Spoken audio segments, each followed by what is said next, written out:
Hello, everybody. This is Chuck Carnevale, co-founder of FastGraphs, the fundamentals analyzer software tool, aka Mr. Valuation.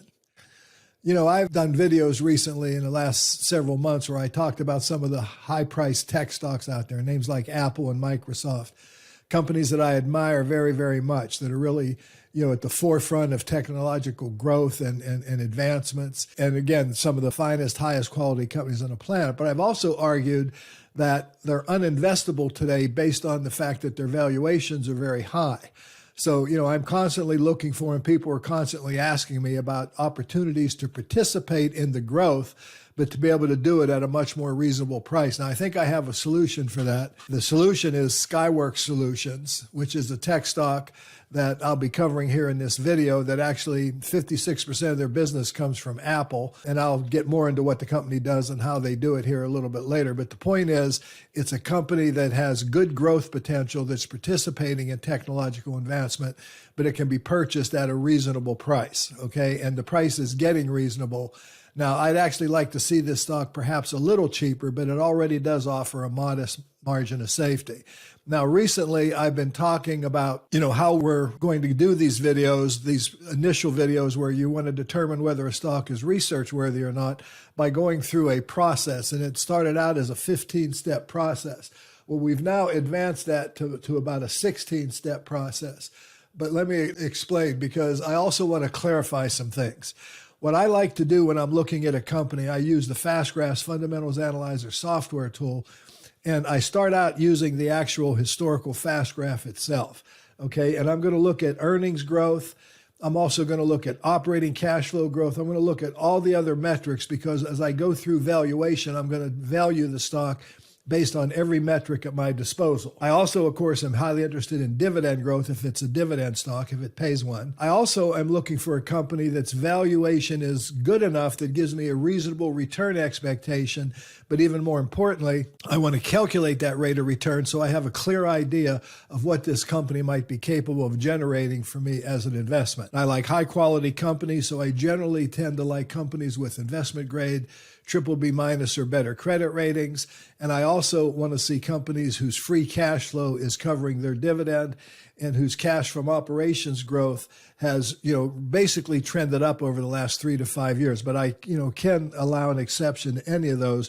And rarely are you going to find a company that covers all of these, but I'm going to do that via the fast graphs. Then I'm going to turn to our fundamental underlying numbers graph, what we call fund graphs. And I'm going to look for several additional metrics that I consider to be very important. I want to see cash flow from operations higher than net income. And what I'm really looking for here is I want to make sure the company is utilizing their cash flow correctly. I want to see sales growth. Obviously, I'm looking for companies that are growing positively. That's an important trend. I want to see net income growth, over the last 3 to 5 years at least. I like to see a reasonable debt to equity ratio, and, really based on industry norms, but, 1-to-1 is kind of the benchmark standard there. I also want to see gross margin and net margin both increasing, but I also want to see them maintaining themselves, where the company is generating good margins on their gross, but also bringing, profit to the bottom line, the net margin. I want to see asset turnover, assets to sales. I want to see the company that's basically turning over their assets as often as possible, which again is another sign that the business is strong and growing well. I like to see return on assets of greater than 10% and return on equity greater than 15%. And then I've added one since the last video I did, and we'll be constantly refining this process, by the way. I want to see the EBIT margin, the operating earnings margin, in addition to the gross and net margins. I want to see operating margin, which is EBIT divided by sales. So these are the things these are the important factors that I'm looking for in terms of evaluating the stock. Okay, so going back to Skyworks, let's kind of run it through this process, if you will, using these metrics. So I'm going to start just by looking at the numbers. Now, I'm going to evaluate earnings growth. Now, this is an analytical tool, okay, fast graphs. And I want to be clear, because first thing I do is I like to look at long-term histories, and I'm trying to determine here, how's the business performed and what's the business business done. Now, a couple of things strike me immediately when I look at this graph. Number one is I see some red ink here in terms of the early years coming out of the recession of 2001. I'm going into the Great Recession of 2008. And by the way, as an aside, I had a reader, a viewer, subscriber kind of question, why do I call this the Great Recession? I think they were assuming I was thinking this recession was great. Well, it's great because it was the second worst recession we had since the Great Depression.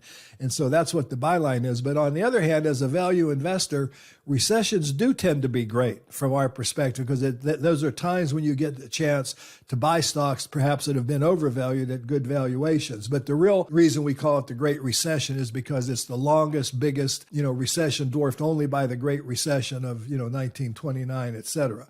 But here's what I see. Coming between these recessions, the company had some spotty operating earnings. You see red ink here on 3 different occasions, and some of it disastrous. You also see a very high valuation of the stock looking at the price line here.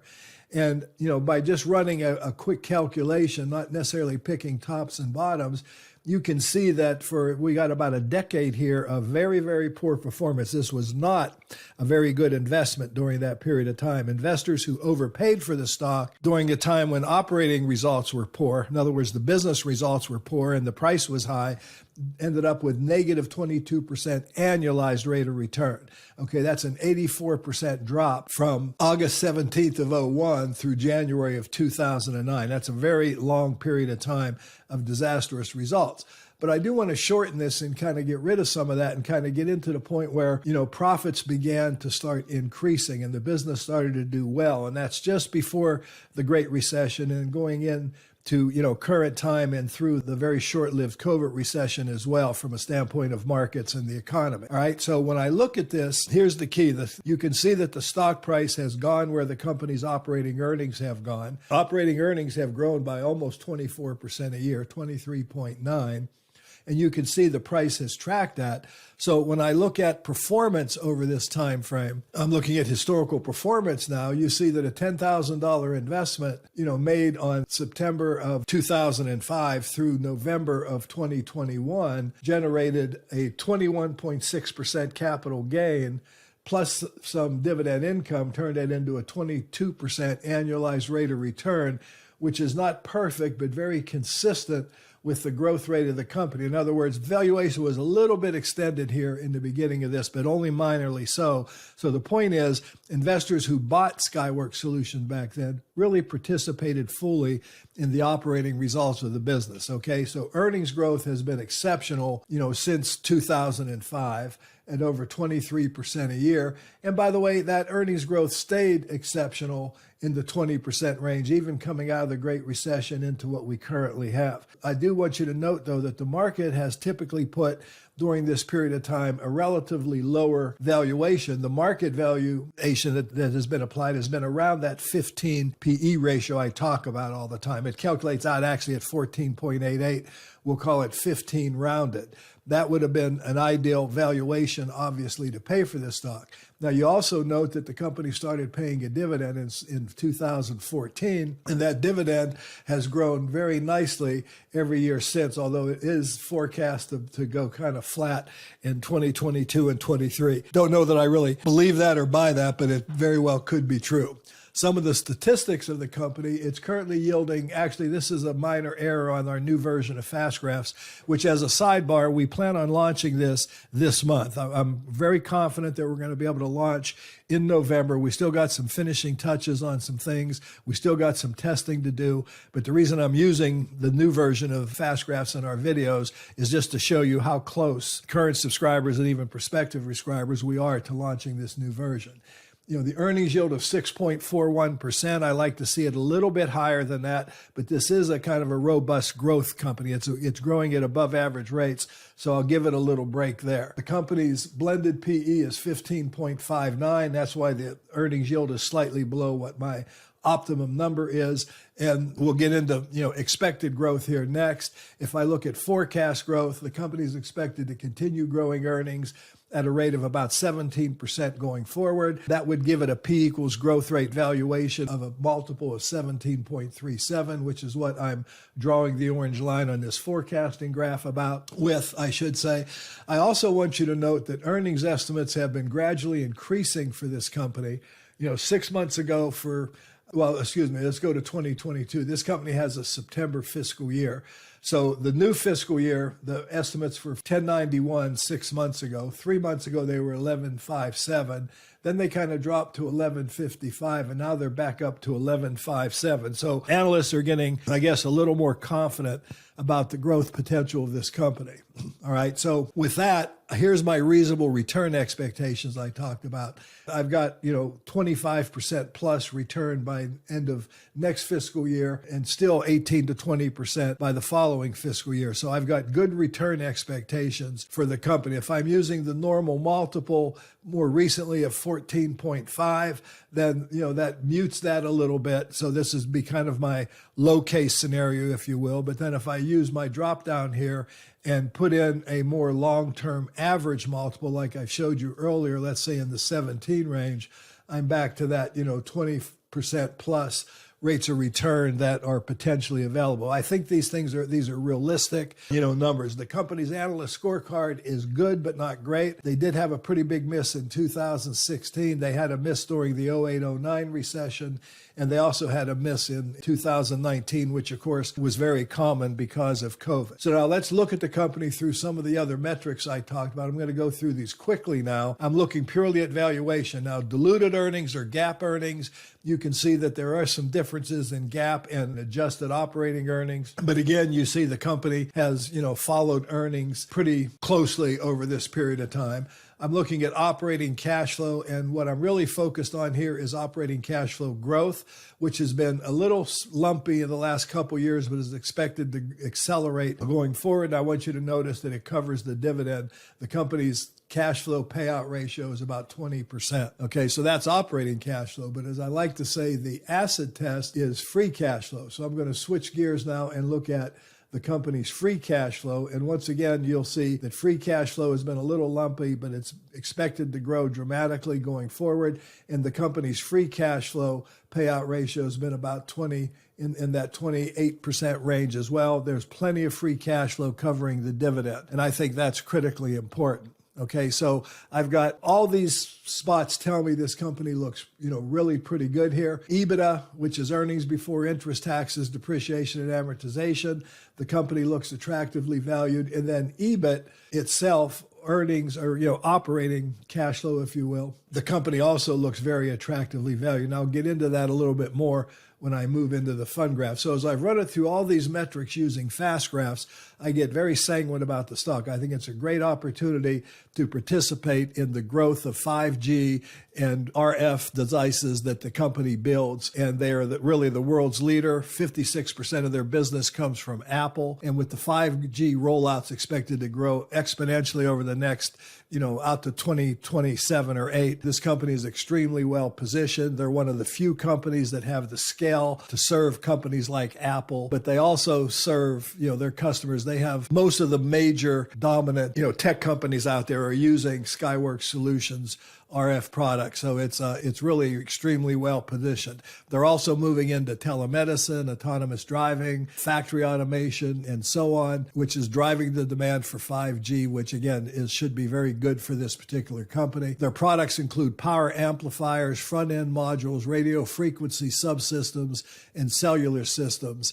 And all of this leverages their core technology. The company offers a diverse portfolio of linear integrated circuits that support automotive, broadband, cellular infrastructure, industrial, and medical applications. So the company is very, very well positioned and capable of producing hundreds of millions of semiconductors. The company has over 3,900 global patents and other intellectual property. Again, they serve companies like Amazon, Apple, which represents 56% of their revenue, Bose, Cisco, Ericsson, Garmin, Honeywell, Microsoft, Motorola, to name just a few of their many customers. They have over 3,200 customers and over 2,500 analog components in markets like the ones I've been discussing. This is a very, very well-positioned company. So let's move on now to fund graphs, if you will, and let's look at the company from some of these other metrics that I talked about that I'm, so concerned about. So let's go back and let's go into the in millions graph here on fund graphs, and let me look at cash from operations higher than net income. I think that's, one of the real important ones here. So I'm going to look for net income here. I'm going to put that on there. And then I'm going to get rid of that metric here for you. I want to see cash flow from operations. Okay, so net operating cash flow, I wanted to see it to be higher than my net income. And you can see that's been the case, and it's actually improving. The company's net income has been dropping a little bit, but their operating cash flow has also been a little lumpy, but they're producing a lot more operating cash flow than net income. So that's a check mark. Their sales growth trend, has again also been lumpy over the last couple of years, but it's beginning to accelerate. But long term, they have very strong sales growth. Their net income growth has also been very good, although it's been, as I mentioned already, it's been dropping a little bit here more recently, but it's beginning, its long-term trend has been very high. Of course, COVID, interrupted that somewhat, but forecasts are for this to move back on the growth track. So I like that very much. The company's debt to equity ratio is good. Let's go ahead and look at that real quick. Since the debt to equity ratio is so low, I wanted you to see why. You can see that the company has an enormous amount of equity and only very little total debt on the balance sheet. So that gives them a very good debt to equity ratio. As far as asset turnover, assets to sales, you could see they could be doing a little better job than that, but considering what the company does, I think this is very healthy. When I look at things like return on assets and returns on equity, I see very strong numbers in both cases. They're very, very high. So I like the company, very much on those basis. And then last but not least, and the newest metric we've added to this process would be the operating earnings margin, which is EBIT to sales. And you can see the company has very strong operating margins, which I think is a big positive for the company as well. Now they've drifted a little lower, but they're expected to actually start improving again. So all in all, I believe Skyworks Solutions is an excellent opportunity for you to conduct further research and due diligence on. I always like to go into the company's website and look at what the company does. They've recently completed the acquisition of infrastructure and automotive business of Silicon Labs. You can see that 5G and the Internet of Things are two huge markets, but they participate in aerospace and defense, consumer, industrial, the Internet of Things, mobile, automotive, data centers, infrastructure, et cetera. Again, one of the few companies on the planet that's capable of generating hundreds of millions of products for their customers. And that's one reason why I think their business is really sticky. Companies like Apple and so on wouldn't switch because it'd be very hard to find a company that can produce the scale that Skyworks Solution does. So, that's one of the big strengths on it. It does operate in a very competitive industry. They're going to have to stay current. So if you invest in a tech stock like this, but I would recommend this for any tech stock, you have to be diligent in your due diligence. You have to be constantly, paying attention to what's happening to the company, to its competitors and its industries as well. But regardless, if you're looking to grow, to participate in the growth of technology going forward, Skyworks Solutions appears to be a very attractively valued opportunity to do that at a reasonable cost today. The margin of safety is good, but it's not great.